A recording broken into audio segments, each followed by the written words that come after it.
And first to the gate this morning is Steve.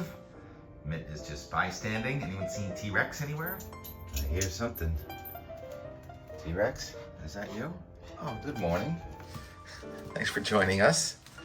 Right over here, Rex. This is the stairway to a beautiful Monday. Come on. It's back to work Monday. Let's get serious. Steve, you tell him what's what. Come on, Rex. Monday, July 21st. So it's the high season for vacations, but we're not on one today. Steve is playing a little hard to get today. He wants a vacation from going out the door, but not T-Rex, even though it's Monday. Maybe it's a work day, maybe it's not. Or maybe every day is the same. In the weather world, every day is different. It's the beauty of New England, and boy, does it feel different this morning. It's freezing outside.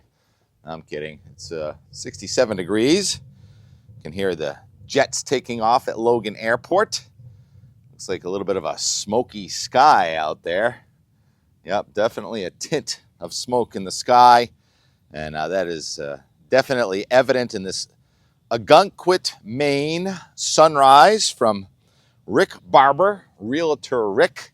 Shares his first glimpse of the day every day on X. Thank you, Rick. And that's clearly a smoky sun. And sure enough, the satellite imagery this morning, the big storm clouds of yesterday have moved off to the east and south and north, and you can make out that sort of gray, ghostly look of a clear sky from the Gulf of Maine across central New England, with another cloud, though, that does stretch from western Maine through northern New Hampshire and northern Vermont. So last night was a cold front, and there's an even colder front easing south through New England this morning. And yeah, cold. Well, not quite cold. At lower elevations, not as cold as, Friday morning. This morning, 54 degrees in Rangeley, Maine was the cool spot with a dew point of 41. Very comfortable, low humidity air. And then in Boston, it was still 68 degrees with a dew point of 60, but the dew point is going to be falling, the temperature at which dew forms. And my vast wasteland of ground here, and there's no dew. The grass is wet because we had a half-hour thunderstorm. T-Rex barking at a gull. What do you see, Rex? Can you get that gull? Quite an evening. I stayed out for the whole thing. Got the crew on it this morning. These forms are intense forms. Looks like we're getting ready for some more concrete over here. And there's our smoky, sunny sky. The air mass coming in is from south central Canada, and it's cleared house. So this afternoon's 2 p.m. forecast map shows that low to our northeast as a 997 low. So it's been deepening as it's been going through, creating havoc yesterday as it went by. More on that later with the storms and the storm chasing and being chased. And here are the damage reports, though, from the last 24 hours. The first shot over the bow was a thunderstorm that really ramped up over Casco Bay. It looked like there almost was a tornado there, especially on the radar. So Casco Bay hit first. Winnipesaukee, Laconia, New Hampshire, 1.75-inch diameter hail coming out of the sky on such a hot day, but it wasn't hot in northern New England. And then the thunderstorms ramped up over western Massachusetts, went through the Hartford, Connecticut area, lots of trees down, commercial building on fire in Granby, Connecticut due to a lightning strike. Also lightning striking a home in Norwich, Connecticut. A lot of lightning yesterday, especially on the hot side of the front. And then right as it looked like we might be splitting the uprights with no storm in Weymouth, it ramped up right as it was coming in. Another storm kind of between two different lines, and that's where we got our damage, not so much on my side of town, but on the other side of town in Weymouth. There was a report of trees down. And in Hanover, also a lot of damage. That storm strengthening as it moved away. We got a rainbow, and I was looking at the rainbow on the backside of that storm with lightning going off. So what a spectacle it was last evening. Hope everyone was safe this morning. No reports of flash flooding in New England. That's elsewhere across the nation. This front, want to look at the rainfall amounts?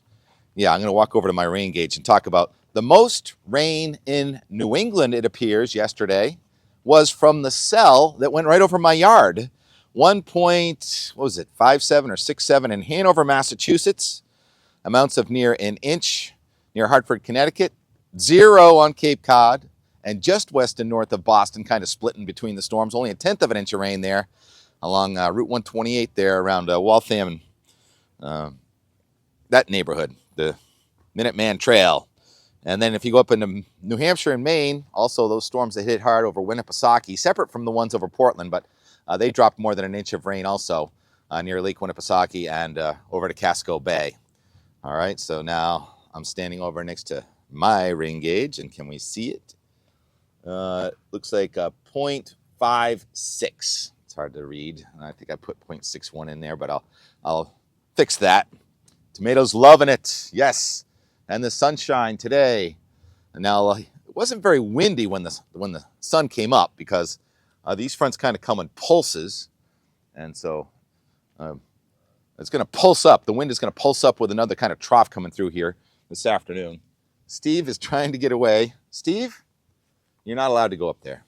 What am I going to tie you on? You're going to have to pull all these tomato. Incidentally, I'm going to use these. You're going to have to pull these tomato cages with you. Nope, Steve, come on, this way. How about the other end of the Alberta spruce? Yep. Try and do your forecast holding on to a cat. Hopefully he's not going anywhere. And T-Rex is just loving this. He comes out and sits here whether it's 100 degrees or 25 degrees. He just loves laying down and looking up at the sun. Good boy, T-Rex. So yeah, this boundary. We always talk about the boundaries in weather. We're on the cool side of the boundary now. And it's a 1021 high pressure system coming in out of Ontario. And the wind is going to pulse back up from the northwest. And where it's always most windy in New England, at least on the outskirts of fronts and high pressure systems, Mount Washington this morning is sustained around 48 miles an hour, gusting to 67 miles an hour. 1.4 inches of rain last 24 hours. It probably hailed on Mount Washington, although it doesn't say a T of snow. It would say a T of snow if it hailed. And it's 37.8 degrees at just past 7 a.m. this morning on Mount Washington, in the 30s. So that's instability. That's very cool air aloft, but we've got confluence high in the sky that pushes the air down. High pressure, that's sinking air, that makes sunshine, but we're still going to end up with some instability cumulus clouds blotting out the sun from time to time today. And then the high is going to come right over us tomorrow. And here's the map tomorrow. You see the high pressure right over New England. Radiational cooling tonight. And Mount Washington, when you have the cold air coming in, Mount Washington is the coldest, but then as the high comes in the next day, the valleys are the coldest. So I wouldn't be surprised if we have a 38 or a 39 somewhere here tomorrow morning. But the front is strung out from Virginia up to Montana and over to Northern California, coast to coast front. And on the south side of that front, there is extreme heat and extreme heat warnings in effect. An extreme heat watch, national advisories, watches, and warnings. That's that cranberry color over Illinois is an extreme heat watch. The other reddish purple are extreme heat warnings that are in effect right now from St. Louis to Kansas City, across all of Missouri. And if we close in on the weather office in St. Louis, the National Weather Service office has its hands full, doesn't it? Flash flood warning, extreme heat watch, extreme heat warning, heat advisories, all in effect there, right near the boundary between the nice air from Canada and the stifling heat across the central United States. The radar, I didn't show it yet, but here's the national radar, and it is Missouri. Yesterday and the day before it was Iowa. This morning it's Missouri with the flash flooding and the heaviest thunderstorms. Looks like a nice cell there in Minnesota. But our air coming from south central Canada is going to keep that boundary away till about Wednesday or Thursday. So we are on a roll here. The Boston meteogram from the Euro model shows temperatures barely to 80 degrees today and tomorrow. Today is quite breezy from the northwest, gusting past 25 miles an hour. The dew point falls into the 40s. Tonight, radiational cooling goes calm. Tomorrow, light variable wind. Sun and a few clouds mixed. We'll probably have a sea breeze front developing, very localized cumulus, and it's just too dry to create any raindrops, but it'll be a pretty fun sky with the instability. And then the high starts moving offshore, and we have the temperature steadily inclining, back above 90 by Thursday, and close to 100 degrees, back to 98 degrees for Friday in Boston. The dew point's still not that bad, but watch what happens starting Friday night. The temperature starts going down, the red line, but the dew point keeps coming up.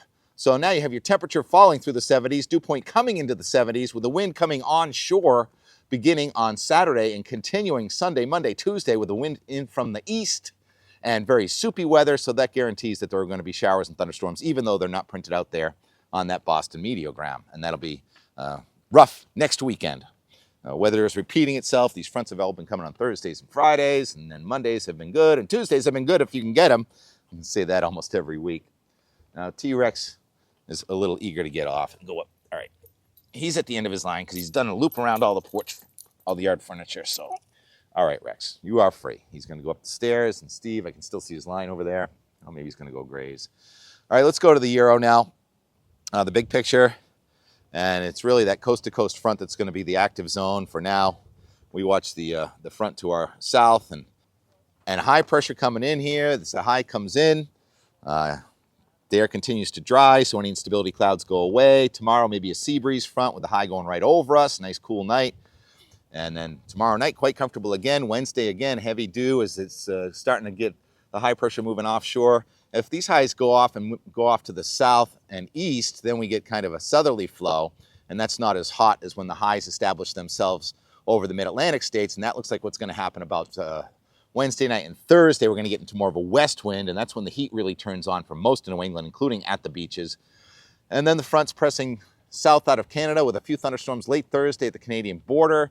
And that front is going to ease southward, painfully slow with thunderstorms each afternoon. Friday, they're getting a little further south. And then on Saturday, maybe starts dry. The front is right over us. Waves of low pressure going along the front with a high pressure to our north in Canada with some very cool air. And then that hot air off to our southwest, triggering thunderstorms, especially central. And I think this is a little too optimistic for Saturday. And then Sunday, more widespread. And then Monday, looking like we're still get the thickness around 570, but the flow is onshore with waves of low pressure going to our south, ensuring at least showers, if not thunderstorms. If the air mass comes cool enough, we don't get the thunderstorms, but we get the downpours. And this now goes out to Wednesday. What's that? July 30th? Are we that close to August already? Day 10, 240 hours. Well, actually, this is 234 hours. I'm going to stop at 2 p.m. A week from Wednesday. That's the 9 to 10 day forecast, and it shows waves of low pressure going right across and just south of New England. The very strong high well off to the northwest. You don't see a blue H, but I looked it up, and it's about a 1030 high northwest of Hudson Bay that's going to be pushing air all the way from northern Canada into southeastern Canada into New England. And note the 540 is to our north, and so is the 534. So there's going to be some snow, if this verifies, in northern Quebec in 9 or 10 days. And meantime, the 582 with the temperature of 100 is receded back down to about Kentucky and Tennessee. So most of the Midwest and the Northeast are going to be on the cooler, nicer side of the front, but that boundary means business because the 582 to 588 thickness is still going on in Texas and Colorado and Kansas. And so not only are we going to watch for that boundary, but also hurricane season is going to start ramping up. So why don't we shift gears and look at the NHC, National Hurricane Center guidance. And there's a wave getting a little closer to the Caribbean. Yesterday it was a 10% possibility of becoming a tropical cyclone. Now that's up to 20% possibility of a tropical cyclone forming from that low pressure system over the next 7 days or so. So we'll be monitoring that. And also the south side of these highs, this strong high that's coming in here, we talk about this especially a lot in the wintertime. On the southwest side of these highs, these fronts stall and you get low pressure to develop. Now in the wintertime, that would be just a kind of a nor'easter maybe on the backside, but in the summertime, that means the possibility of something more tropical in nature forming separate from that one coming off of the from Africa to the Caribbean. So we'll be watching, again, like we have the last couple of weeks from South Carolina to Florida with this front going so far south, but so far nothing in that department. So that 13 minutes now, we get a tanker coming in. You don't want me to really slow down. Why has that tanker got its crane way up in the air? Cargo. I guess that's cargo, I would guess. My lens looks a little fuzzy, doesn't it? So the Enmore yesterday, we were out just kind of calling the play-by-play on the weather and watching the golf, the Open. It's funny. I was listening to, ZLX as I do every morning, and Tyler does the sports, and he says, Scheffler is just a robot. He's a machine. He just goes out there and plays with no emotion and just cleans house. And when I tuned in, he was ahead by 7 strokes, and he just stayed the course and won handily. And he admitted he knew that people were more rooting for Rory than him, but they were all cordial and graceful. No golf fights. Seeing these golf fights on the internet, that's kind of funny. No, it was all quite cordial at the oldest golf tournament in the world, and Congratulations. And the weather looks so similar there as it did in New England. And then they had a beautiful sunset. We had a thunderstorm and then a beautiful sunset. So as the thunderstorm was coming down from north central Massachusetts, Max Dex was on its heels. Max coming down from northern Vermont to go through his hometown there, Air to Fitchburg, and the imagery and the backside of that thunderstorm. Max was taking a picture of a thunderstorm that was right over my head. So I'll have the thunderstorm from coming in on the east side and what it looked like on the west side. I don't know if Max, did you send a video? I think you might have sent a video. And so I'll show those videos interspersed. And at the end of the day, I made a 1 hour and 37-minute video that I'm going to speed up and hopefully get it into about a 5-minute version of TK monitoring a thunderstorm while weeding his garden and watching the rain wash down the street. None of it came into the house. The sandbags just barely held on the sidewalk. It rained so hard, but fortunately, it was only about a 20-minute downpour. And that's going to be the end of our and more with a couple of time lapse. Should be some pretty interesting time lapse. No rain for Cape Cod. And I think I got to get down to Cape Cod, whether it's tonight or tomorrow, not sure. Here's the and more from yesterday. 10:30 a.m. and more from our Not in a Hurry Sunday. I've been now working on the video for about 4 hours and it's not published yet. But with the sun coming out now and the destabilization process beginning, and we're getting into the warm sector, I want to come out and check on Steve. How you doing, Steve? Getting kind of warm out here, isn't it? He tucks in between his rock and the chair in the shade. And I think maybe, Steve, it's time to come in, okay? Let's go in. It's too sunny. Too sunny. All of a sudden, too, it was just cloudy a few minutes ago. Lunchtime. We've got a couple of lines. Can I help you with something? I just started speaking. I said the word lunchtime, and he barks. And we've got storms across from Vermont, New Hampshire, and Maine, and also just missing Cape Cod to the south. And we had that blue sky for a time, but now it's kind of cloudy, so work in progress. Nothing severe. So far, so good, or so dull, depending on your perspective. And the satellite image of that blue sky just east of Boston. That's a big cloud south of Nantucket, Martha's Vineyard, and I think that's the zone we're gonna have to watch right in there. I just saw on X that Matt Noyes or Danielle, 1 degree outside, said that there was a nasty storm that just came through Falmouth, Maine, and I say so. Anytime you see the serpentine S-like shape on a local radar is frightening, and it even went purple there again, purple. And whenever I used to see purple, I used to think tornado. I don't know why I don't see a warning on this one. I'm sure there was a warn on that storm that's now way off to our north. And sometimes I can make it out. Yep, way out there. That's the storm that just went through Casco Bay, Maine, right there. Nasty storm. Of course, that one's going into the Atlantic Ocean now, so we look this way for more action. I'll look at the surface analysis. So that is that low pressure center we talked about crossing. It went just south of Portland by the looks of things. Temperatures in the 60s in Maine, and it's 90 in Fitchburg, and there's your circulation and the satellite imagery. So there's that convective cluster that just really hammered just north of Portland. And now we're going to watch this area out in here for development, where the sun is out, and we're in the warm sector. So that's another round as the one in Maine moves east and out. And also just missing Cape Cod to the south and east. Yep, there are the damage reports coming in. Callan weather. Heavy damage from a severe thunderstorm in Gorham, Maine. Looks to me like a potential microburst or spin up. Roofs taken off, cars damaged, and very large trees down. Wow. Where'd that come from? What was that on? Across the street, maybe? Yep, a tree snapped like that. That takes winds of greater than 80 miles an hour generally, or torque, like as in tornado. So yeah, that's that meso low. Once again, meso low underneath the boundary with a more general wider low pressure system there. So we had a meso low with a more wider, bigger low. Nasty looking storm. Oh no, we're now in the Tormenta Severa zone in southern New England. TK could get a severe thunderstorm.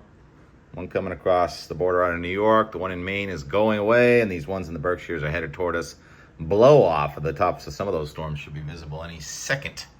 TK standing by, ready for an action-packed sunset. Maybe we'll make a special time lapse just for that. It used to be called the turnabout. Now it's called an N10. So I think that's what they teach the kids on at the South Shore Yacht Club. I mean, well, maybe South Shore. West Augusta is actually what I was thinking. And what a cute name. It's Seal. It's not Big Seal, Black Seal, or Little Seal. It's just Seal. Oh man, look at that lightning coming down the Massachusetts Turnpike. There's 3 severe thunderstorm warnings in effect, and we may have some pretty interesting weather here in the next half hour. So I hear a squawking blue jay, and I'm trying to focus on the radar. Looks like the storms are trying to diminish a little bit. The tops of the storms blowing off now in our direction. But they're so obscured, I don't think a time lapse would be worth it. So we'll just kind of do a couple more updates as the sun goes down. And my gut says we're not going to get severe weather here in Weymouth, even though it feels like Florida right now. Some nice Florida yachts going by. And our pilot, Popper Peter, says that there are 55,000 foot tops. He posted on X coming across when that storm came across southern Vermont. That's nearly 2 Mount Everests, one on top of the other. In other words, very tall TCU, towering cumulonimbus, hail. The threat for a tornado is not 0, and we are not done. More and more and more. Okay, play-by-play, just about 6 p.m. That's what the sun looks like before it starts to snow, doesn't it? Oh, those are ice crystals way up there. That's above, say, 30,000 feet. And there's a little gap with a cell that looks like it's going to miss us to the south, and another one that may miss us to the north. We can kind of see that if I don't ruin it with my reflection here in the satellite imagery. There's that cell that's coming across with hail over Belchertown. There's another one coming across the Merrimack River. And then right on the New Hampshire-Massachusetts line, look at that. There's a gap between the storms. So there's a chance one splits north and one splits south, and we get barely a raindrop here in Weymouth. We'll see. So that's the worst cell now, moving out of Massachusetts into Connecticut and ultimately maybe Rhode Island. Play by play. And there's the top of a cloud that's way up over New Hampshire right there. Very pretty. And did I mention there was like a 30-degree temperature gradient almost in Vermont? Northern Vermont a few hours ago was in the low 60s, and southern Vermont was 90. Quite a front. Meso low pressure. And butterfly swim. 6:30. In that gap between the 2 storms, something else has formed in northern Worcester County. That's kind of headed for us, so we'll see. The sun is setting. That usually stabilizes the atmosphere. Those are called crepuscular rays, better known as angels coming from the clouds down to earth. Steve, did you see the radar? That little gap is filling in. So there is a chance that we get a thunderstorm. Are you concerned, Steve? Pay attention. Not paying attention. You will in a minute. Angels. You feel that, Steve? A couple raindrops blowing way off the tops of these clouds. No severe storms imminent here. Maybe I should make a time lapse just to have cat cam. Steve, you want to get on the table and do some cat cam time lapse? So there are the storms missing us to the north. Got some beefy storms though coming across 495 and 95 through, what county is that? I don't know, eastern Worcester County into all these little counties here called Suffolk and Norfolk and the northern edge of Plymouth. But the severe weather is well to the north and well to the south. For now, play by play, more and more and more. Sure, why not? 0.7 zoom, cat, cam, TCU, time lapse.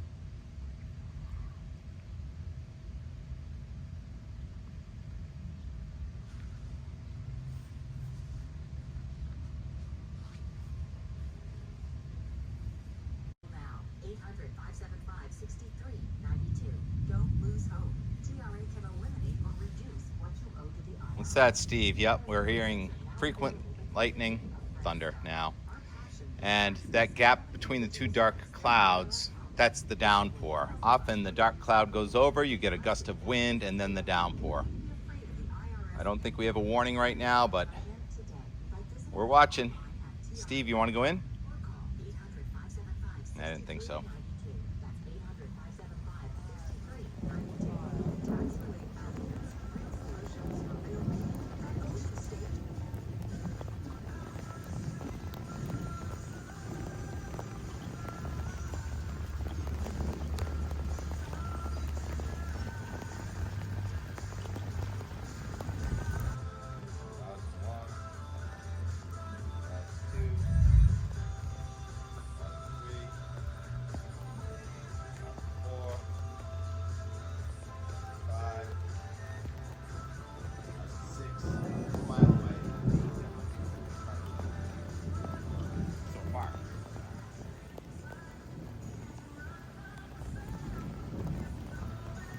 Coldest front in a couple months.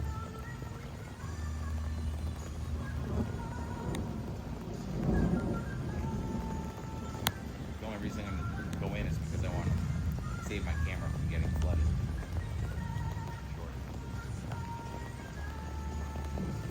It goes by fast enough. Maybe we get the sun again. Look at that. Oh, I'd love to keep going on this.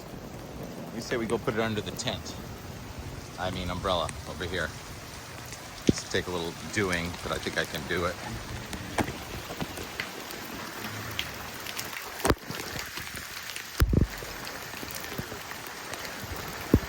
Three. 4. 5. It's still another 5 mile away. Come on. All right, you might be able to survive now.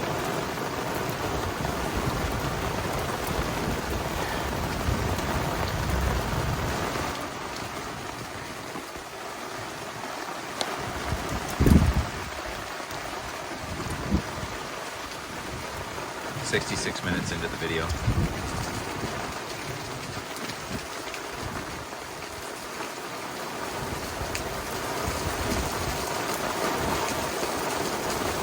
Put on the hat. Dry, right? Safe and dry. So far, not much wind.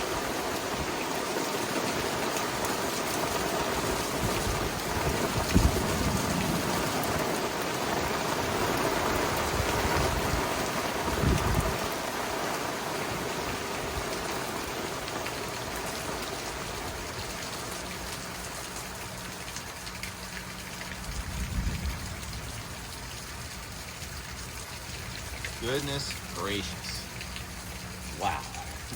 So I just had Janet's camera out in the front yard, and I'm sure I'm laying in a bunch of that video. Thank goodness it only rained for a half hour. We're gonna have to check the rain gauge and look for the rainbow. Well, this is gonna hurt a little bit. As much as I'd love to watch the sun go down over the horizon with the sun sparkle, we've got other things to attend to, like it's sunny and it's raining, and how much rain, and is there a rainbow, and let me clean this lens. And I think that worked. There we go. All right, so we're an hour and a half into this with several pauses. Let's check the temperature. It was near 90, down to 70. I'm approximating that it's about 8:10 p.m. The waterfall has ceased. So we had R plus, well, TRW plus is the symbolism for a heavy thunderstorm without any severe weather. There was no wind virtually. And it's hard to see. You know, you pay a lot of money for these things. You'd think that the ink would be a little better. 1, 2, 3, 4, 5. And it looks like about 6/10. 6/10 of an inch of rain while you're working in the garden. Thank you. And yes, there is a rainbow. Now the motion of these storms was about 40 miles per hour. Pretty much east, well, east-southeast. So the rain is departing faster than the sun is coming out. rainbow, an Old Glory, and a gull. Just wrapped it up, and I see that storm's hitting harder south of us than it did over us. Wow. Plymouth County now for the win at 8:30. Like I said, not in a hurry Sunday. Weather chases me. Why go anywhere else? Play it out, Piano Man. I'm done speaking. Thanks for watching. Another just ordinary day here on the Gulf of Weymouth.